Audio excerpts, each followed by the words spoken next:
Welcome to Your Thoughts, Your Reality with Michael Cole, the podcast that shines a compassionate light on the journey of veterans battling through life's challenges. Michael is a dual elite certified neuroencoding specialist in coaching and keynote training presentations, dedicated to guiding military veterans as they navigate the intricate pathways of post-deployment life. Join him as we delve into the profound realm of neuroencoding science, empowering these brave individuals to conquer universal battles, procrastination, self-doubt, fear, and more. Together, let's uncover the strength within you to re-engage with families and society, forging a new path forward. Hello, everybody. Hey, so today we have my friend Marcus Weiss back on. Super excited to not only get to visit, because it's been a little while, but to talk about some great stuff. So a little bit of information about Marcus is he is an accomplished actor, director, and educator. He's a dual elite certified neuroencoding specialist focused on spreading positivity and joy, which is amazing. He empowers individuals and audiences to embrace optimism, vitality, and energy for fulfilling lives. Marcus' mission is to help others unlock their potential and create a life that they love through the transformative power of forgiveness. So, welcome, my friend. Well, thank you so much for having me back, Michael. It is such an absolute pleasure. Absolutely. So, Marcus, for people that haven't met you, don't know you yet, haven't seen the other podcast, tell us a little bit about yourself. Okay, so as you mentioned, I am too, as well as you. I'm a dual elite certified neuroencoding specialist. It is a mouthful, and yet it is very simple. Okay, I help people overcome and get through, frankly, whatever they're getting through, into hopefully feelings of joy, so that they have the vitality, like you said, the vitality and the energy to move forward, to move towards that, to be pulled into those good feelings, so that they can get through, challenges, over obstacles, and that kind of a thing. So I was born in New York. I grew up in Switzerland, kind of multicultural. And I had quite frankly, in my story that I have up here and in here, a challenging childhood. My parents got divorced in a way that struck me as traumatic at the time. And in me built up some stuff that by the time I got to college, I got really depressed.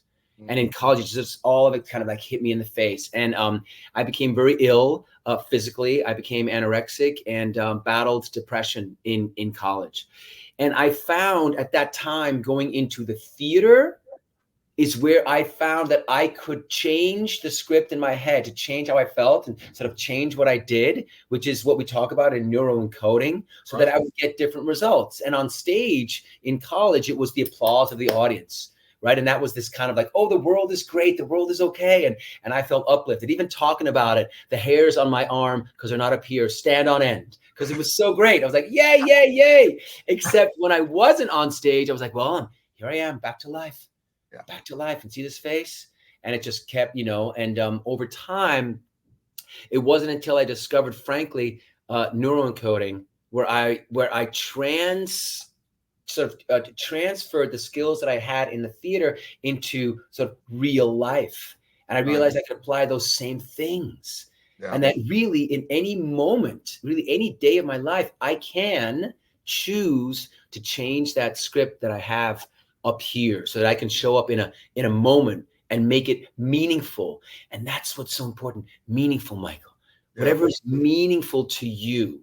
Right. And meaning, if we have meaning, that's the thing that pulls us forward. So that's what my mission is. I mean, I could talk about it for forever. We could, which is why I'm here. So that's what I do. So I'm an actor, director, educator, speaker, and coach. Not necessarily in that order, because it all goes together. We're all showing up and in this world, on this world stage, Absolutely. So thank you for going through that. And before we really dive in, I just want to remind everybody, because I tend to forget. I just get in these conversations, I'm sucked in, and I totally forget. On top right-hand corner of your screen, there is a blue QR code. So people that are listening on podcast forums later on, it takes you to empowerperformancestrategies.com. Again, empowerperformancestrategies.com. So if you're here with us, for watching this, scan the QR code. Otherwise, please check that out. There are all kinds of resources, a couple of books I've written for veterans and their families, and also there are some Facebook groups to join the community, get involved, be with others like you. So please check that stuff out. So Marcus, you ready? Oh, yes. So go ahead. No, I'm going to say, everybody, ready can be a fallacy, Michael. Are we ever really ready? Does anybody really know the future? I don't care. I'm ready. I'm ready. Let's go. All right. So forgiveness is often seen as a personal act. How do you guide people, veterans, whatever the case may be, and their families to use forgiveness as a tool for healing collective wounds and building stronger relationships, whether that be yourself or other people, of course? Okay. All right. Well, forgiveness to me is a willingness to be for giving up the past. Mm. It is for giving up the past. In some ways, because when we're in a place where we're seeking forgiveness, either of ourselves or forgiving other people, we're in this place of having a feeling that something happened in the past. Something happened in the past that's created some kind of regret, like in ourselves, like, oh, I did this and I shouldn't have done that. And we're in this process of forgiving ourselves, or some kind of resentment towards somebody else, meaning they did something or something happened on the outside that I'm struggling with.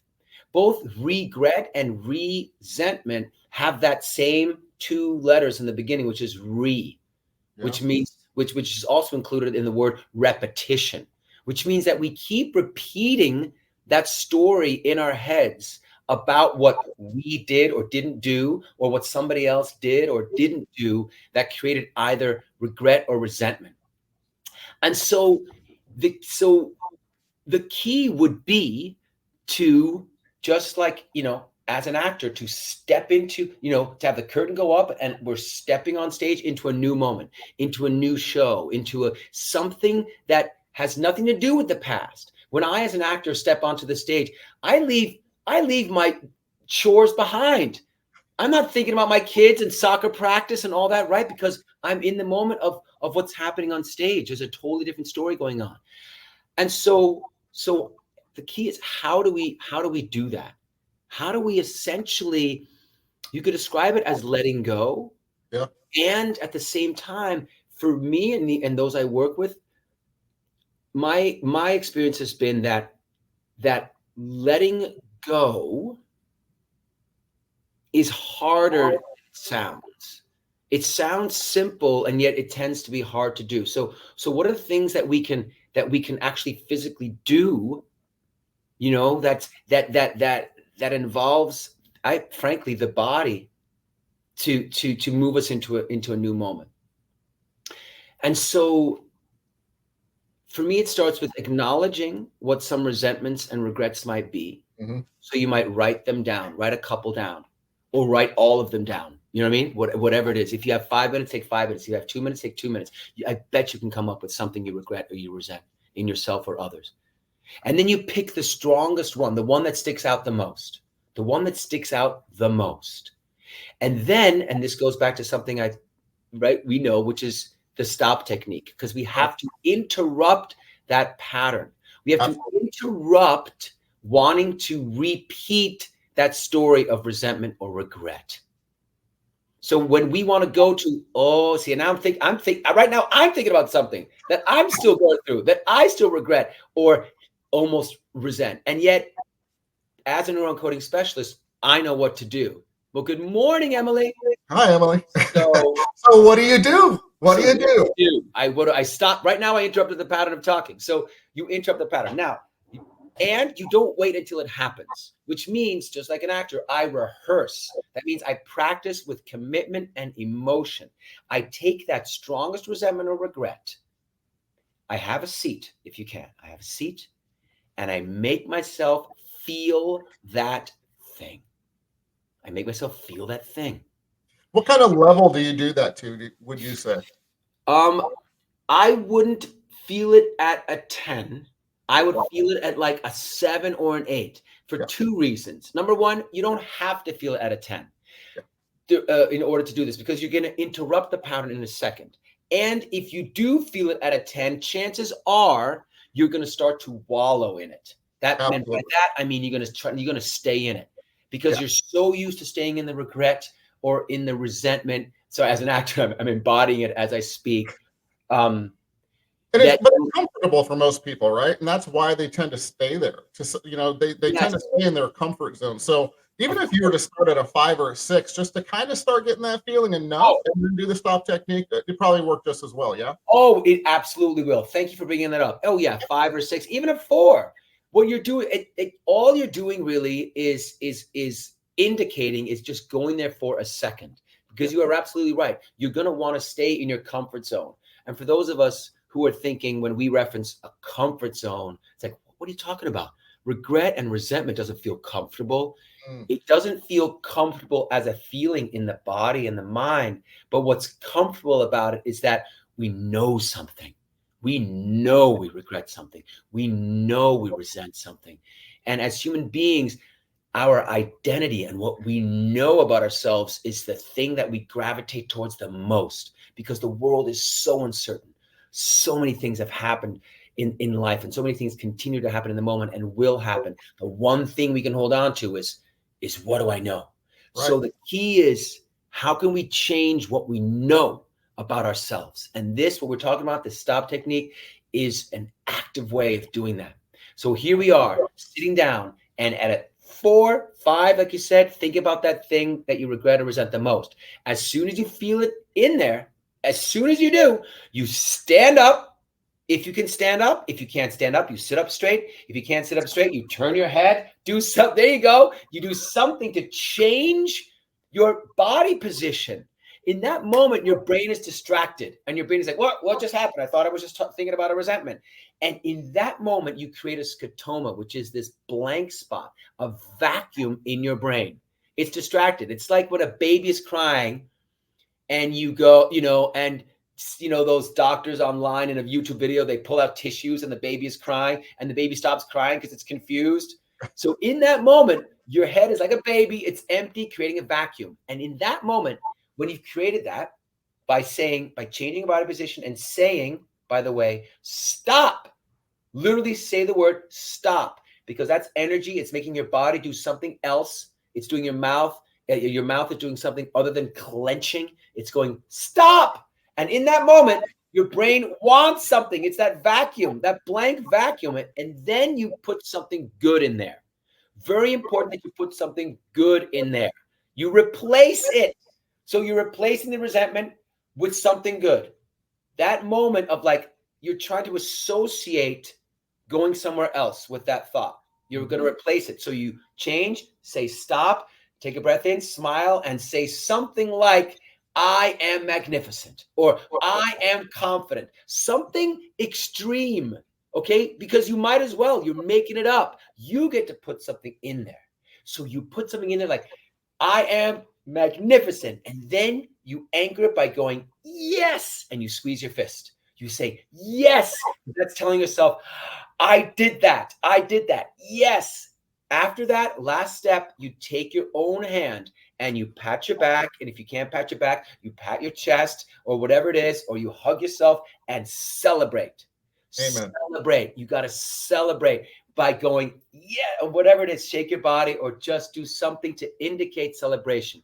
Because what celebration is that was a good thing. Let's do more of it. Yeah. We don't. And your brain's looking for that. Yeah. We don't celebrate something we think sucked. Excuse my language. That was bad. We celebrate something that was good. So once you've done that once, you do it again.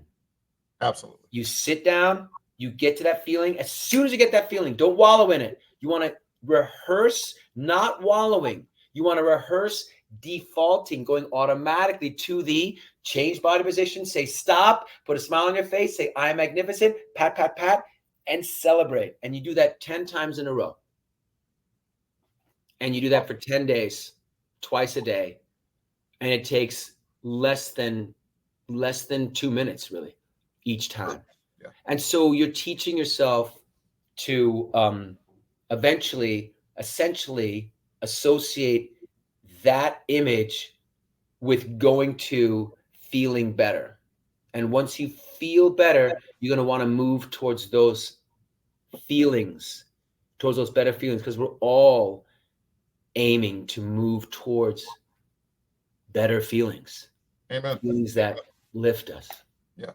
And the cool thing about this exercise, you really are conditioning yourself, and you can use it like Marcus, you had said, for literally anything that puts you in an unresourceful state, whether you're thinking about paying your bills, your kids, literally anything. Yeah. You can literally change. And as you condition yourself, you literally can snap yourself out of things very quickly. And that's the beauty of neuroencoding, because you're literally defaulting back to your best self, and whatever that means for you, because that's what matters. So I love that you brought the stop technique. Fantastic, Marcus. Thank you, man. Yeah. Thank you, Michael. It's interesting. You might be thinking, and I'm so glad you brought that up, because doing it for one feeling will transfer to other feelings, other thoughts. I mean, other things. It has sort of a global effect. And we talk about forgiveness and regret and resentment and needing to or wanting to move out of that, because those are extreme. Those tend to be really heavy, extreme feelings. Absolutely. We think about maybe there's other things that only irritate us, but regardless, they're feelings that are on the, for lack of a better word, the unresourceful or the negative side of the feeling spectrum. Right. And as long as we can move even a little bit into the positive or resourceful end of the feeling spectrum, we're quote unquote, better off. Yeah. And who doesn't want to feel and act and have better in their lives? Who doesn't want joy? Who doesn't want joy? Let's go. I know, right? But here's the thing. Look, this is who doesn't want joy. This is my version. And I want to, invite everybody to consider that joy takes lots of different forms. It can be awe. It can be a sense of wonder, a sense of gratitude, a sense of peace, a sense of flow. There's all kinds of different energies out there and flows out there. I often talk to those I work with about different animals. I mean, there's the snail, moving along, and there's like the cheetah running across the savannah. And both of those animals are in a state of flow. Like, the snail is different. Just looks different. It's, I might go, but that snail is going, let's go. Like, that salad looks amazing. It's like, same feeling, bro. There it is. I love it, man. Hey, so what are some of the, since we're talking about this, what are some of the common barriers that you've seen, again, with yourself, with other people, with your clients, whatever the cases may be, that really kind of stop people from forgiving? And I think it's different for everybody. And then I actually want to go through something when we're done talking about this. That'd be great. But, what are some of the things, the barriers that people get into, do you think? The thing that I have found is people seek retribution. People seek amends. They want a price to be paid, I think, in some ways. They want, or consequences. Yeah. I never thought about that, Marcus. Honestly, I never thought about it that way. Great point, man. And I think, that's because you were asking me, what do I encounter? What's a barrier that I'm encountering? And that's the thing that I encounter most.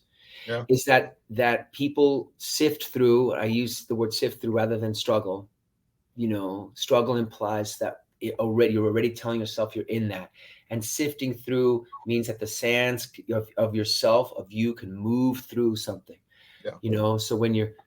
So I invite people to use that word first of all. And the problem or the challenge with a price to be paid, both for ourselves, like we want when we regret, sometimes we want ourselves to have a consequence for that, like there's this self-punishment that we want to happen. And again, it has to do with we're still focused on the past. We're still going like, this happened in the past.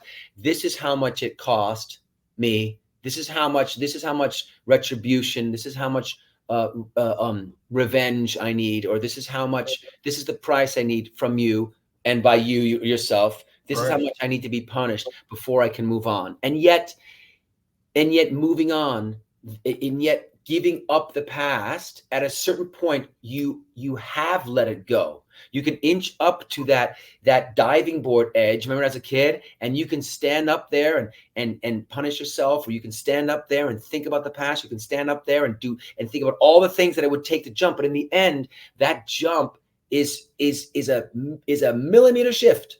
You're either on the board or you're off the board. If I distracted somebody, if somebody was walking, they were caught in thought and they were about to cross the street, and all of a sudden a car comes and they're like, whoa, in that moment, you're no longer thinking about the things you were daydreaming about. You're thinking like, whoa, that car just went by. Or there's an oh shit moment. Or on the beautiful side, you might be worried about your significant other, having done something, or you're worried like, oh, they're out there and they're not being faithful or something like that. And then you find out, oh, it was all just in your imagination. And then all of a sudden you're like, and you're on cloud 9, right? That's also an immediate shift.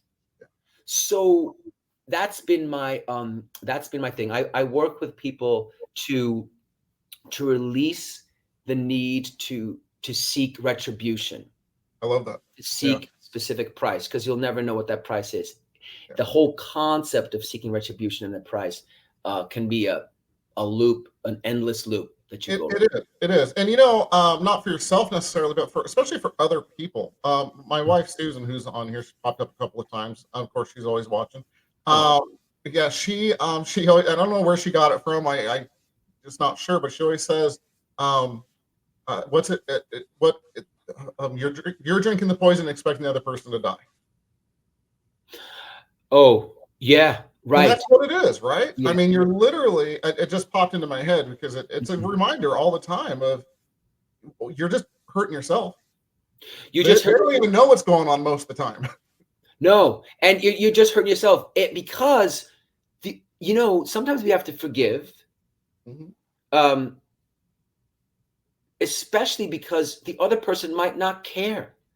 You can't control other people. You can influence other people, but you can't control them. So in the end, and even if they could pretend to care, so you'll never really know if they care about your feelings and about what they did to you. And so that's another thing that I help people shift is this idea that life happens to you. Life happens for you. It's an opportunity for you to grow. It's an opportunity for you to get better at letting go of the past, of letting go of resentment towards somebody, even if they don't change at all. Because what else are you going to do? Because in the end, you is really all you have. Yeah. To begin with, to show up in the world with. So we all must find a way. Amen. To, like you said, to stop drinking our own poison. And that goes for ourselves too. Like you're it's like, even if you like regret something in yourself, you're still hurting yourself by trying to punish and poison that old self. Yeah, absolutely.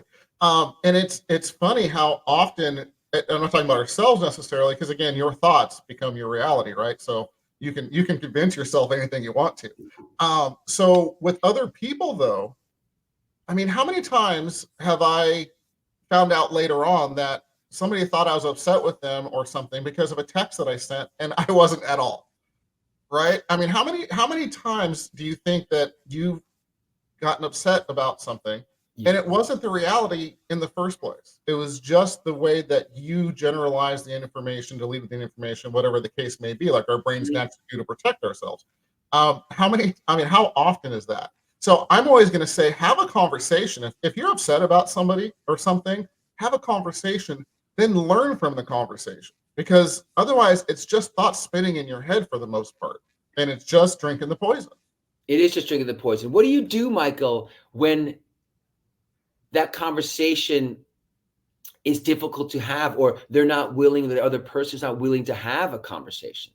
So interesting you bring that up. So the difficult conversations, you have to always get, and this is with anything in life you want to move forward with, you have to get uncomfortable to be comfortable, right? So you have to take a step. You have to find a way to just bring it up, to talk to them about it. And not in a, you're wrong or anything like that.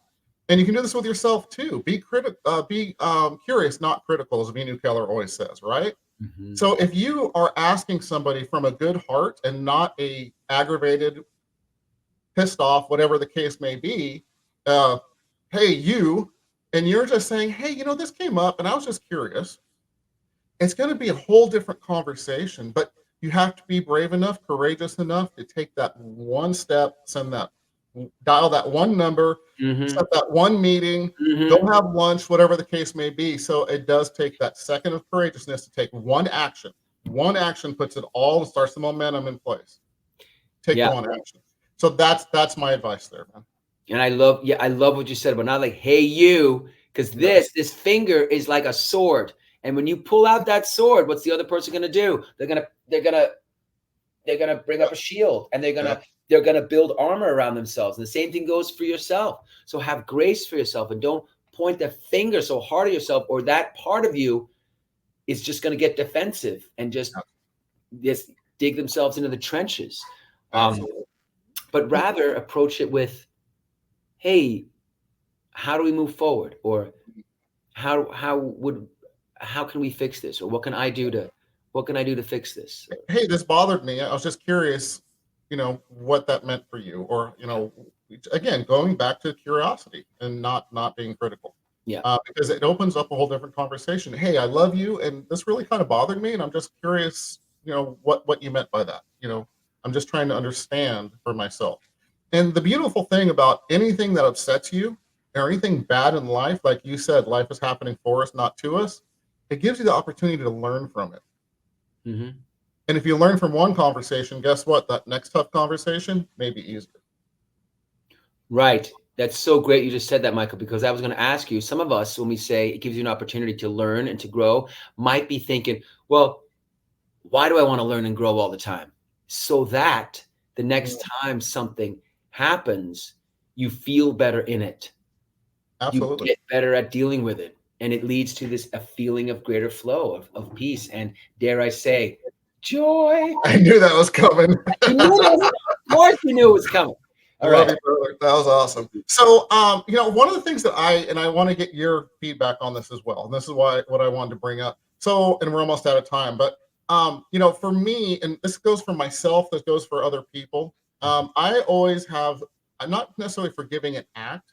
I'm forgiving the person, I'm forgiving myself, whatever the case may be, by simply saying and believing, you have to believe it, that the person or myself was doing the best they could for who they were at the time.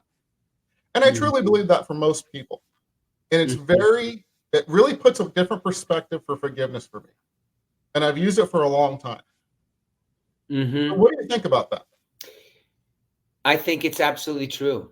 I think it's absolutely true. I think where it gets challenging, right, for people is that when they look at someone else and they go and they associate the other person's actions and behavior and emotions with something really intense and sort of negative, right? It's like, oh, well, they punched, you know, I mean, not necessarily physically, but they were super angry. They did something really mean or whatever it is. And that kind of thing. It's like, well, how can that be the best that they could do? You know, it's one thing when we're dealing with emotions that seem that far on the negative side of the spectrum. So, but still, that is the best that somebody could do with the tools that they had based on the life that they've experienced. Yeah, at that time. And it could change 2 years later. They could be totally different, handle it totally different by what? Yeah. Learning. Right, exactly, by learning. And again, and it's like, you know, it's the equivalent for me of looking at the world as ultimately benevolent, as ultimately good. Yeah. You know, for me personally, for those I work with, I find that pulls us into our lives more easily, and and with greater peace, and so that we look forward to stepping into the next moment and into the future. And that same thing goes for assuming positive intent. Like right. Assuming that people were doing the best that they can do just puts them in a different light, and it wants us to move toward solving the issue with that person, or towards loving that person, or towards forgiving that person. It just brightens that person. It puts a different filter on that person that ultimately allows us to feel better about that person or that situation, which again just lifts the veil off of us a bit. It just makes us feel that much lighter and wanting to move forward in our lives, which again is what we all, I believe, want to do. I agree. Awesome, man. Hey, so we're over time, and I know we both have other commitments after this. So first of all, Marcus, how do people reach out to you to contact you? Okay, well, I am the Marcus Weiss Experience on Instagram. I am Marcus Jacob Weiss on Facebook. I am Marcus Weiss on LinkedIn. And I am www.themarcusweissexperience.com. Okay, so those are all the plentiful ways you can reach out to me, and I'd be more than thrilled to hear from anybody or everybody. Absolutely love it, man. And then, as always, 3 quick tips to get veterans and their families further faster. Okay. Number 1, when you wake up in the morning, make yourself say it's going to be a great day. Literally open your eyes, and this is what I do every morning. I literally take my fingers and I put them here, and I go like this: it's going to be a great day.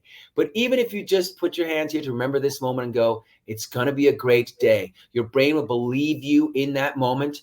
It's like a kid pretending, just enough to perhaps smile, just enough to move you, just enough to get that body moving. Because what you think is how you feel, is what you do with your body. And then all of a sudden you'll be up. That's number 1. Number 2, on the other side of the spectrum at night, when your head hits the pillow and you close your eyes, make yourself, that is, do the thing of reviewing things that went well that day. So that, again, you're telling your brain it was a great day. You're not just looking forward to it and proving that it's a great day. You're proving on the back end that it was a great day.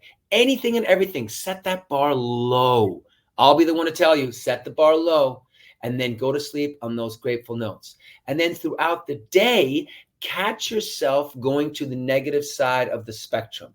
Practice that stop technique. But even if you don't practice the stop technique, which I hope you do, in those moments when you catch yourself, at least take a breath in, put a little smile on your face and go, oh, I caught myself feeling on the negative side of the spectrum. And even that will condition you to start looking towards the brighter things in life and move towards that light.